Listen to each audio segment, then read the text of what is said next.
लहू बड़ा कीमती है, तेरा लहू बड़ा कीमती है प्रभु, तेरा लहू बड़ा कीमती है।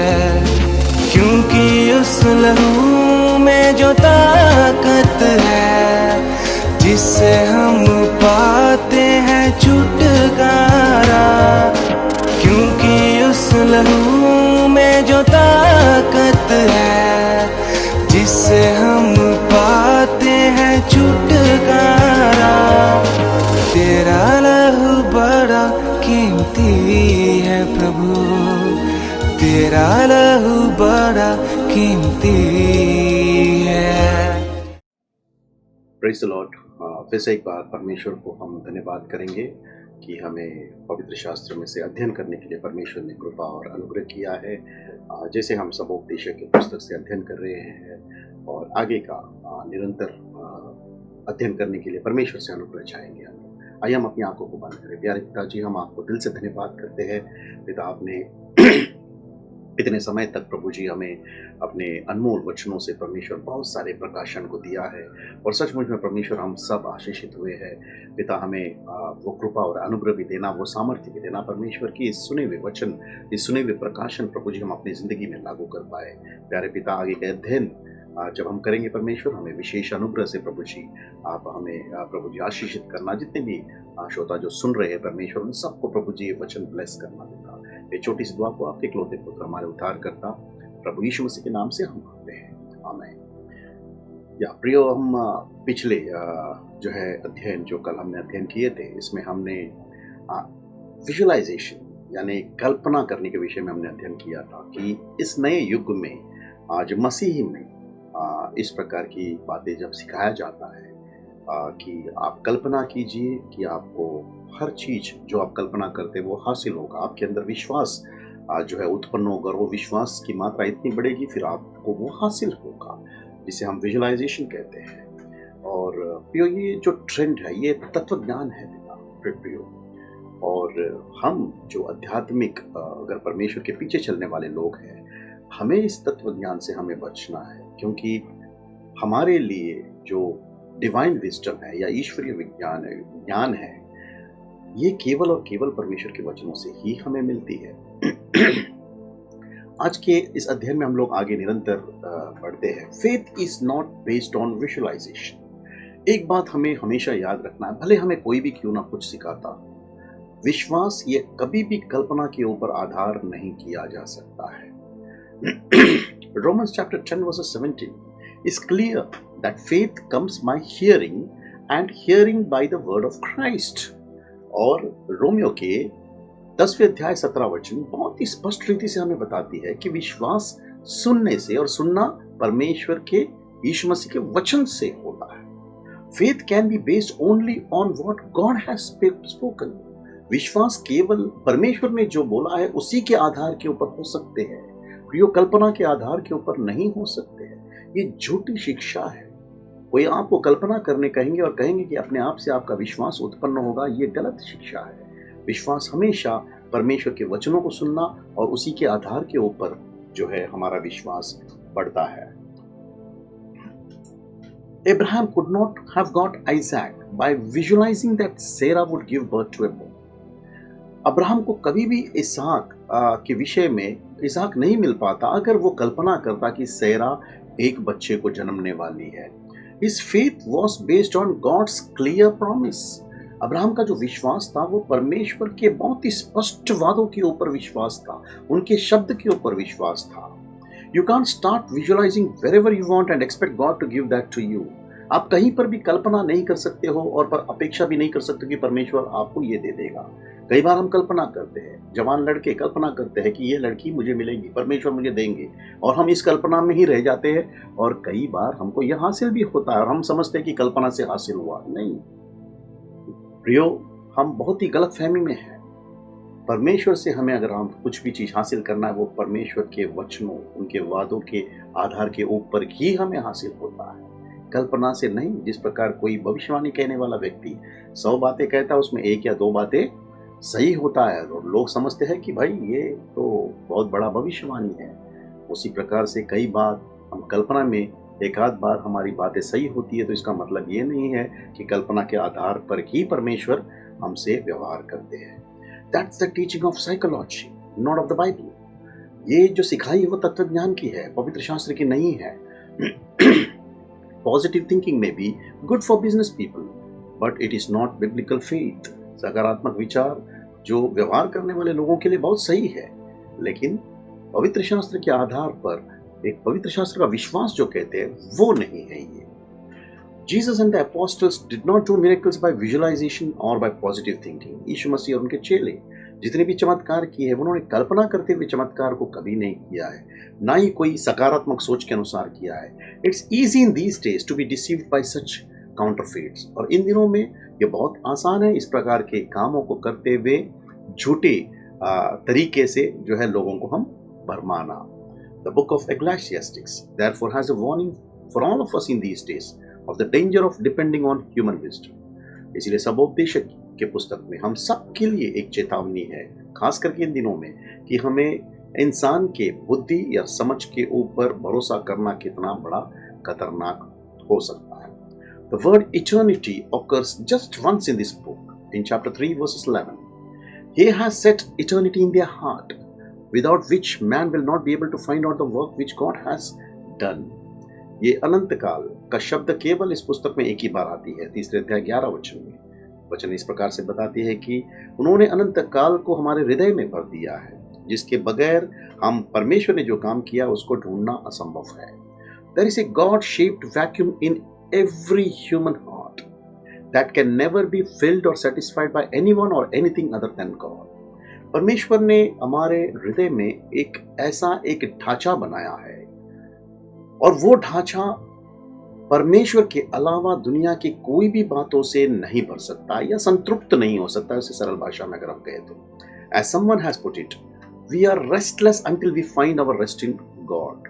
किसी ने इस प्रकार से बहुत खूबसूरती से इस शब्दों को उल्लेख किया है कि जब तक हम परमेश्वर में विश्राम नहीं पाएंगे तब तक हम हमेशा व्याकुल रहेंगे।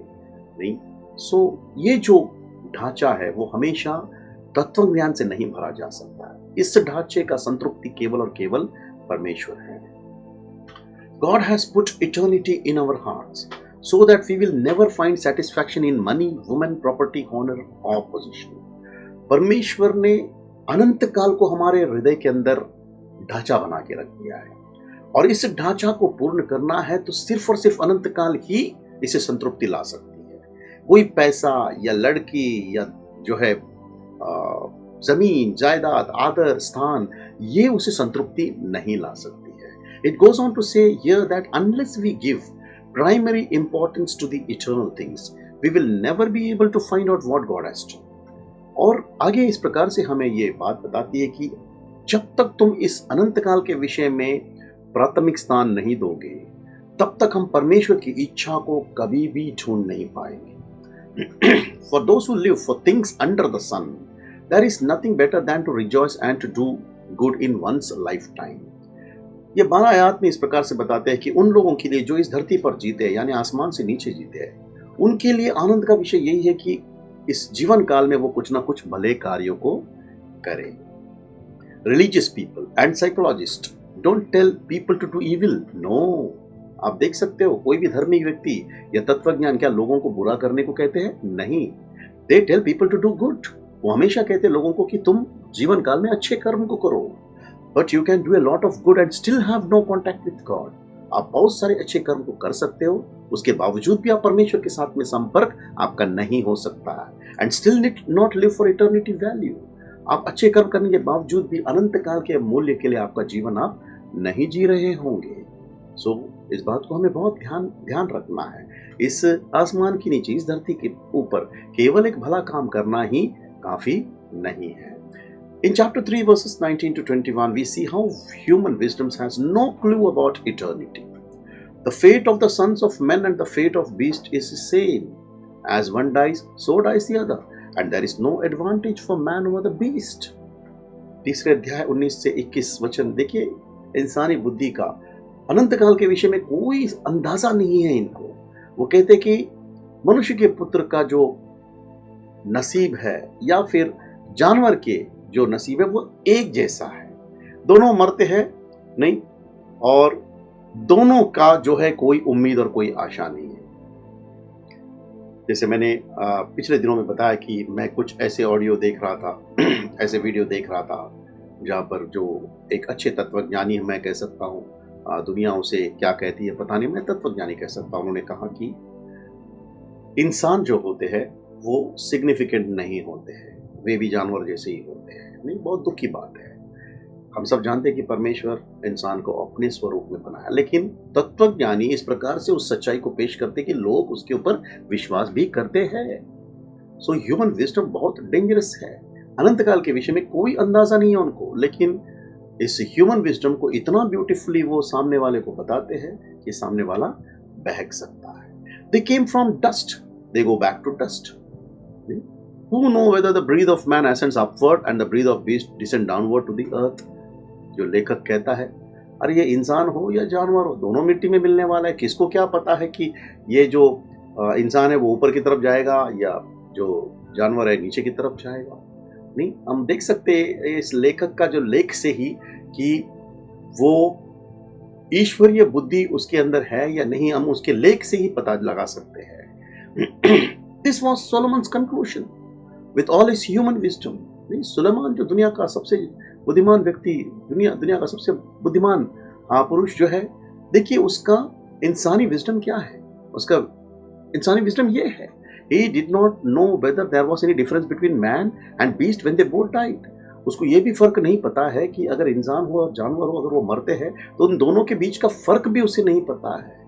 और ये बात हम देख सकते हैं कि सुलेमान इतने बुद्धिमान होने के बावजूद भी वो ह्यूमन विजडम से कैसी बातें कर सकता है। In this book we see the wisest man on earth trying to understand God and religion. नहीं, इस पुस्तक में हम ये बात को देख सकते हैं कि धरती पर का सबसे बुद्धिमान व्यक्ति परमेश्वर को और धर्म को समझने की कोशिश कर रहा है। He got a few things right and many things wrong. उसे कुछ बात जो है सचमुच में सही बात कहा है, लेकिन बहुत सारी बातें वो गलत लिख रहा है। Why then did God allow Ecclesiastes to be included in the Bible? फिर परमेश्वर ने इस सवोपदेश की पुस्तक को पवित्र शास्त्र में क्यों रखने की अनुमति दी? To teach us that we cannot find him through human wisdom and psychology, but only through his Holy Spirit. ताकि वो परमेश्वर हमें सिखाए कि हम परमेश्वर को हमारे बुद्धि, हमारे समझ या तत्वज्ञान से उनको नहीं ढूंढ सकते हैं, केवल और केवल पवित्र आत्मा के सहायता से ही ढूंढ सकते हैं। We must be aware of the teaching of clever people who do not know Jesus personally. हमें ये बुद्धिमान लोगों को, उनके सिखाई को बहुत ध्यान से जो है समझना जरूरी है, और हमें बहुत सतर्क भी रहना है, क्योंकि ये यीशु मसीह को व्यक्तिगत रीति से नहीं जानते हैं। If someone's teaching is not founded on God's word, अगर किसी की भी सिखाई परमेश्वर के वचन के आधार के ऊपर नहीं है, we should not waste our time listening to such a man. ऐसे व्यक्तियों का सुनना हमारे समय को बर्बाद करना के बराबर है। हमें समय नहीं बर्बाद करना ऐसे व्यक्तियों को सुनकर। Chapter 4 verses 4. I have seen that every labor and every skill which is done in the result of rivalry between a man and his neighbor. लेखक कहता है कि मैंने सारे श्रम, सारे हुनर का परिणाम को भी देखा, जैसे एक व्यक्ति और उसके पड़ोसी के बीच के दुश्मनी के साथ में। Solomon observed that most people in the world are motivated by the spirit of competition. Suleman ने एक बात को जो है ध्यान दिया और वो समझा कि ज्यादातर लोग इस दुनिया में जो है उनके अंदर एक प्रकार का प्रतियोगिता वाला आत्मा है, हमेशा एक दूसरे से आगे बढ़ने वाली आत्माएं हैं। But sadly this is true of much of Christendom too. लेकिन बहुत दुख की बात है कि मसीहत्व में भी हमें इस प्रकार की बातों को हमें देखने को मिलता है, हमेशा दूसरे से हम आगे, इस प्रकार की भावनाओं को। Christian organization grab workers from other Christian organization by offering them higher salary.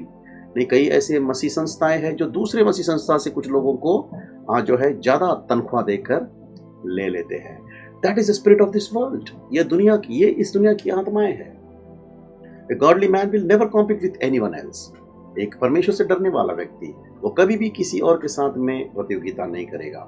Whether man or church or organization, भले वो कोई पुरुष हो या कोई मंडली हो या कोई संस्था हो, कभी भी उसकी दूसरे के साथ में जो है प्रतियोगिता या जो है कंपटीशन नहीं होगा। There are some really good statement in chapter 4 verses 9 to 12. चौथे अध्याय 9 से 12 तक बहुत ही सुंदर सुंदर ऐसे स्टेटमेंट हम लोगों को देखने को मिलती है. 2 are better than 1 because they have a good return for their labor. चौथे अध्याय 9वें वचन. एक से भले दो है क्योंकि उनके परिश्रम में बहुत अच्छा प्रतिफल मिलता है. A husband and wife working together can accomplish much more for God than if they work separately. अगर एक पति और पत्नी मिलकर जो है अगर काम करते हैं या सेवा करते हैं तो परमेश्वर के लिए वो और भी ज़्यादा जो है उपयोगी हो सकते हैं, जबकि वे लोग अकेले अकेले करते हैं उनसे भी ज़्यादा वे जब साथ में मिलकर काम करते हैं तो परमेश्वर के लिए बहुत ही ज़्यादा लाभदायक हो सकते हैं.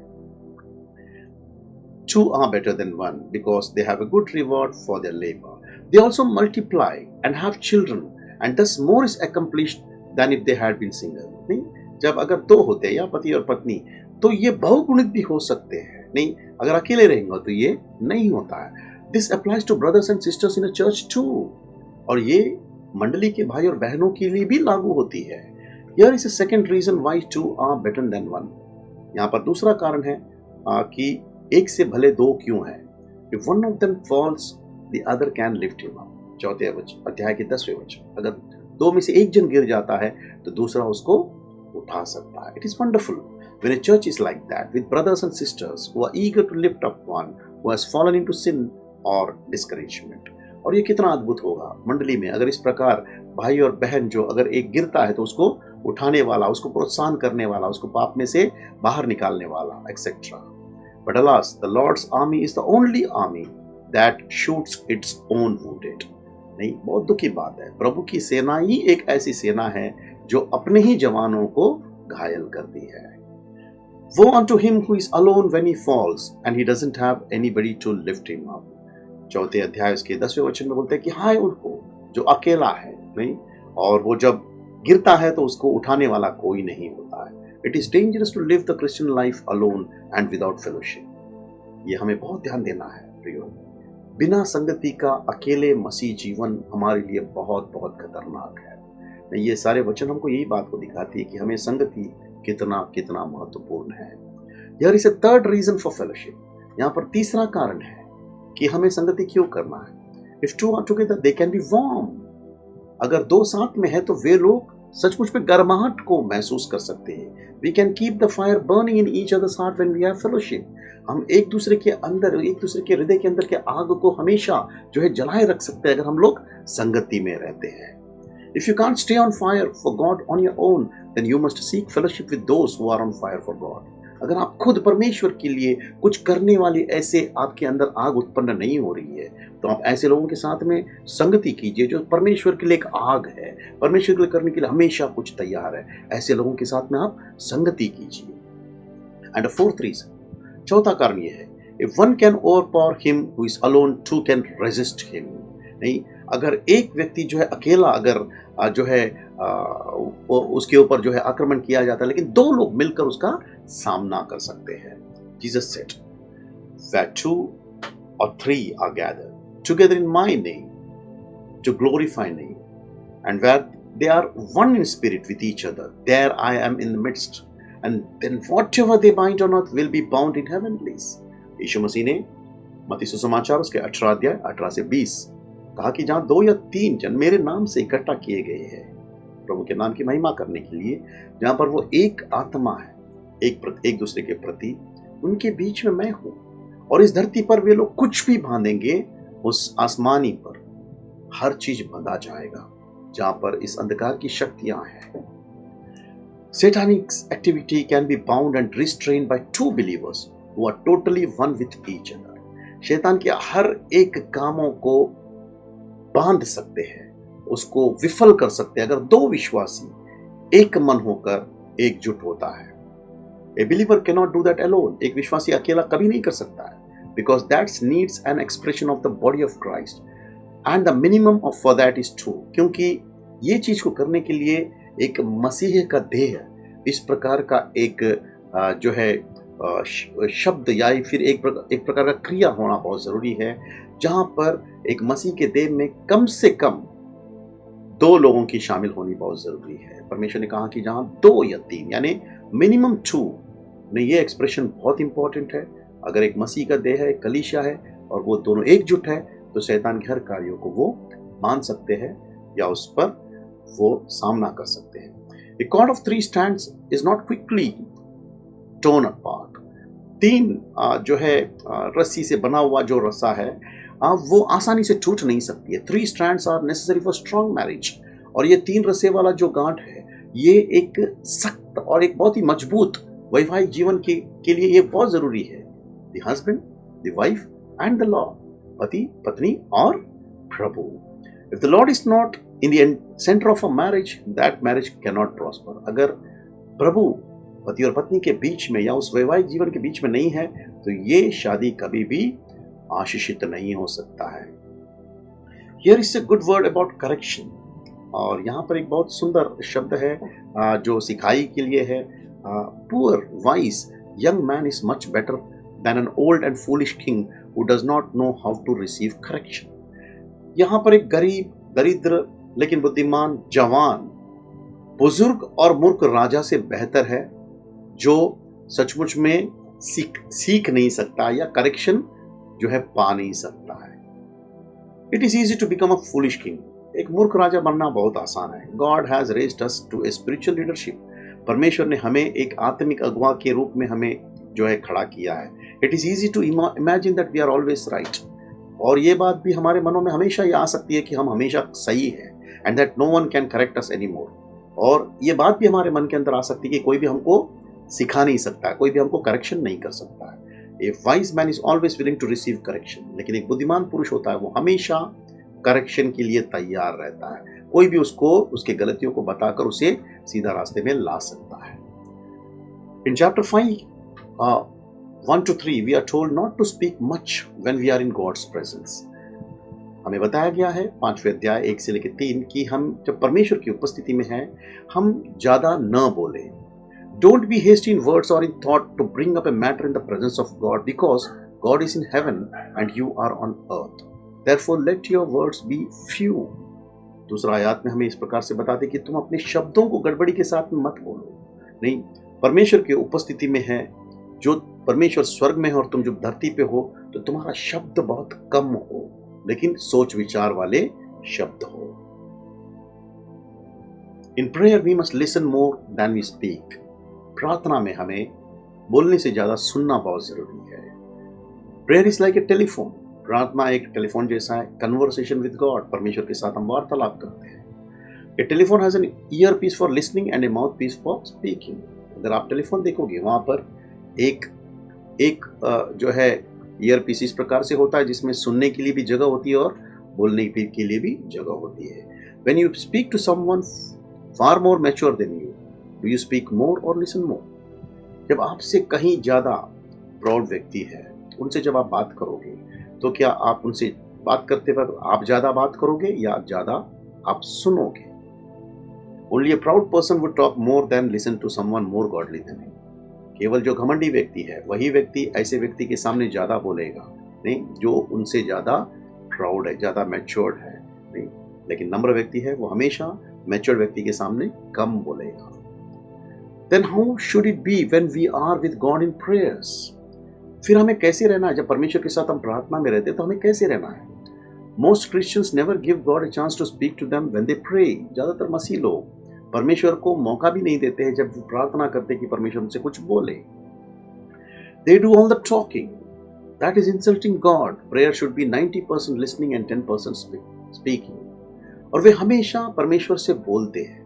हकीकत में हम परमेश्वर को यहाँ पर जो है अनादर करते हैं, क्योंकि प्रार्थना हमेशा 90% सुनना होता है और 10% बोलना होता है। Our Heavenly Father already knows about every problem and every thing that we need. हमारे स्वर्गीय पिता हर एक समस्या को जानते हैं और हर एक बातें जो हमें जरूरत है वो जानते हैं। But He still wants us to express our desires to Him, and that is why He asks us to pray. इसके बावजूद भी परमेश्वर चाहते हैं कि हमारे अंदर के लालसाओं को जो पाने की जो इच्छाओं को हम प्रकट करें, और यही कारण से परमेश्वर हमसे कहते हैं कि प्रार्थना करो।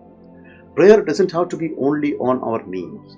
प्रार्थना ये भी नहीं कि हम केवल घुटने में ही आना है। Jesus told us to pray always. यीशु मसीह ने कहा है लूका रचित सुसमाचार 18 अध्याय पहला वचन में कि हमेशा प्रार्थना करते रहना। So we must develop the habit of listening to God always. सो हमें परमेश्वर की सुनने की आदत को हमेशा हमेशा बनाए रखना है। We have all seen police officers with their walkie talkies. हम सब पुलिस ऑफिसर लोगों को देखे जैसे उनके हाथों में वॉकी टॉकी होता है। These radio sets are always kept on. और ये रेडियो सेट होता है वो हमेशा ऑन होता है, कभी भी बंद नहीं होता, because those officers have to be alert to any messages that comes from the headquarters at any time. क्योंकि जितने भी पुलिस ऑफिसर होते हैं जिनके पास ये वॉकी टॉकी होता है, इनको हमेशा जो है चौकन्ना होना होता है कि कब उनको हेडक्वार्टर से कौन सा संदेशा मिलेगा, इसका कोई भी समय निर्धार नहीं होता है। That is a beautiful picture of how we should also live, always alert to listen to orders from our headquarters in heaven. और ये बहुत सुंदर चित्रीकरण है। हमें भी किस प्रकार से जीना है, हमेशा उस स्वर्ग से, स्वर्गीय स्थानों से, परमेश्वर की ओर से आगे का जो संदेशा मिलने के लिए हम हमेशा सुनने के लिए तत्पर रहना है। Don't make vows to God that you can not pay. It is better not to make vow than to vow and not pay. ये 5वें अध्याय 4 और 5 में हमें बताते हैं कि परमेश्वर के सामने कोई भी वादों को मत करना जो तुम पूरा नहीं कर सकते हो। नहीं, बेहतर यह है कि तुम वादा करना ही नहीं। हाँ, इसके बदले कि तुम वादा करो और तुम उसको चुकाओ नहीं। We should not make promises to God that we can't keep. नहीं, ऐसे वादे हमें नहीं करना है। नहीं, ऐसे बातें जो प्रोमिसेस जो हम लोग रख नहीं सकते। We must not tell lies to God when we sing songs of devotion and surrender to the Lord. हम जब गीत भी गाते, जब आराधना भी करते, ऐसे समय में भी हमें बहुत सावधानी से उस गीतों का चुनाव भी करना है, ताकि उस शब्द के जरिए से कहीं हम झूठ तो न बोल रहे हो। नहीं, शब्द कुछ और बोल रहा है लेकिन हम कुछ और कर रहे हैं। जिस प्रकार से don't sing take my silver and my gold not a mite would I withhold, if you don't mean it don't sing. एक बहुत सुंदर गीत है जो है अंग्रेजी में इस प्रकार से है कि आप मेरे पास के सोना चांदी सब कुछ आप ले लो, नहीं, और एक सिक्का भी मेरे पास मैं अपने पास नहीं रखना चाहता हूँ। जब आप सचमुच में इस प्रकार का सोच नहीं रखते हो तो ये गीत भी हमें गाने से थोड़ा सा सावधानी बरतनी जरूरी है। Take my voice and let me sing always only for my king. If you also sing worldly songs, don't sing. All to Jesus surrender. If you haven't actually surrendered everything in your life to the Lord. एक भजनकार कहता है कि मेरे आवाज को ले ले परमेश्वर, और मैं सिर्फ और सिर्फ मेरे राजा के गीतों को गाऊंगा। अगर आप दुनिया के गीत गा रहे हैं तो आप ये गीत नहीं गाना है कि मैं परमेश्वर अपने आप को आपको समर्पित कर रहा हूँ। If you haven't actually surrendered everything in your life to the Lord, अगर आप सचमुच में अपनी जिंदगी में पूर्ण रीति समर्पित नहीं किए हैं तो आप ये गीत आपको नहीं गाना है कि मैं परमेश्वर यीशु मसीह हम आपको सब कुछ समर्पित करते हैं। Christians tell more lies to God on Sundays than on any other days of the week. नहीं, ये एक बहुत बड़ी सच्चाई है। नहीं, मैं वापस बताना चाहूँगा कि जब भी क्रिश्चियंस आता है, जब भी चर्च आता है, तो आप लोगों के सामने मैं भी शामिल हूँ। मैं भी इतना ही कमज़ोर हूँ जितना आप है, मुझे भी जितना यीशु मसीह की ज़रूरत, आपको जितना ज़रूरत है उससे कहीं अधिक ज़्यादा शायद मुझे ही ज़रूरत है। हम ये बात को देखते हैं कि मसीह लोग संडे के दिन सबसे ज़्यादा झूठ बोलते हैं दूसरे दिन के अगर तुलना में, because that is the day when they sing such songs in the meeting. क्योंकि उसी दिनों में ये इस प्रकार के गीतों को ज़्यादा गाते हैं। When you find word in a song that are not true of your life described in a line of a song is not even your longing, then in all honesty you must keep quiet when you come to that line. So जब भी इस प्रकार के गीत गाया जाता है और एक ऐसी सच्चाई उस गीत में होती है जो आप उस चीज़ को आप अनुसरण नहीं कर रहे हैं, तो बहुत ही ईमानदारी के साथ में उस शब्द जब आती है उस समय में आप शांत रहना बेहतर है। If others are telling lies, let them sing lies to God. अगर दूसरे लोग जो झूठ बोल रहे हैं परमेश्वर के सामने झूठ गीत गा रहे, गाने दीजिए, लेकिन आप खरा रीति से आप but you be honest yourself, आप उस गीत के समय में शांत रहिए। Chapter 5 verses 20. He who loves money will not be satisfied with money, nor he who loves abundance with income. This too is empty. ये लेखक लिखता है कि जो पैसे से प्रेम करता है वो कभी भी पैसे संतुष्ट नहीं हो सकता है। नहीं, nor he who loves abundance with income, ना ही उसकी जो आमदनी है उसके ऊपर भी उसका जो है प्रेम नहीं वो संतुष्ट हो सकता है। दिस टू इज एम्प्टी, वो कह रहा है कि ये भी एक व्यर्थ है, माया है। Someone has said God has made enough in this world for every man's need, but not enough for even one man's greed। किसी ने बहुत सुंदर रीति से कहा कि इस धरती पर इतना सब कुछ परमेश्वर ने बनाया कि हर एक मनुष्य की जरूरत को पूर्ण कर सकते हैं, लेकिन मनुष्य के लालच को पूर्ण करने का वो इतना नहीं है यहाँ पर। A greedy man will never be happy, no matter how much money he makes, even the millionaires want more। एक लालची व्यक्ति कभी भी संतुष्ट नहीं हो सकता, जितना भी उसको मिले वो कभी भी संतृप्ति नहीं हो सकता, भले वो अरबोपति क्यों ना हो, उसे और भी चाहिए रहता है। So Jesus said that we can not love God and money because they are opposites. Yeshu Masih ने कहा कि तुम पैसे और परमेश्वर इन दोनों को एक साथ प्रेम नहीं कर सकते, क्योंकि ये दोनों भी विपरीत है। When good things increase, when your salary increases, your expenses increases too। 5वें अध्याय 11 वचन में हमको बताते हैं कि जब अच्छी बातें बढ़ती है या आपका तनख्वाह बढ़ता है तो आपका खर्चा भी बढ़ता है। The undisciplined man's expenses have a way of keeping pace with his income. जिसका जिंदगी में शासन नहीं है वो हमेशा उसके खर्चे का जो हिसाब है वो हमेशा उसके आमदनी की तुलना में भी बढ़ते रहता है। So that he is never able to save any money, ताकि वो कोई भी पैसे को बचा नहीं पाता है। आइए हम यहाँ पर समाप्त करते हैं और परमेश्वर की अनुग्रह कृपा हो तो हम जो है कल फिर से एक बार इस अध्ययन को आगे की ओर बढ़ाते हैं और परमेश्वर को धन्यवाद कहते हैं। प्यारे पिताजी, हम आपको दिल से धन्यवाद करते हैं फिर से एक बार। परमेश्वर, यह अनमोल वचन, यह सामर्थी वचन, ये अनंत काल का वचन, सचमुच में आपने हमारे हृदय में अनंत काल के ढांचा को भरा और इस हृदय की संतृप्ति सिर्फ और सिर्फ प्रभु जी उस अनंत काल के बातों से ही होती है, आपके वचन से ही होती है, उस ईश्वरीय बुद्धि से ही होती है। पिता, हम आपको दिल से धन्यवाद करते हैं। कई सच्चाइयों को प्रभु जी हमने सीखा है। पिता, इस सच्चाइयों को हमारी जिंदगी में जो आपने प्रकाशन डाला है उसके अनुसार हमें जीने के लिए सहायता मदद करना। ये छोटी सी दुआ को आपके इकलौते पुत्र हमारे उद्धारकर्ता प्रभु यीशु मसीह के नाम से मांगते हैं, आमीन। तूने वो लहू बहाया है, सारी दुनिया को बचाया है। तूने वो लहू बहाया है, सारी दुनिया को बचाया है। कभी तूने किसी से न कुछ मांगा, कभी तूने किसी से न कुछ चाहा, कभी तूने किसी से न कुछ मांगा, कभी तूने किसी से न कुछ चाहा। तेरा लहू बड़ा कीमती है प्रभु, तेरा लहू बड़ा कीमती है, तेरा लहू बड़ा कीमती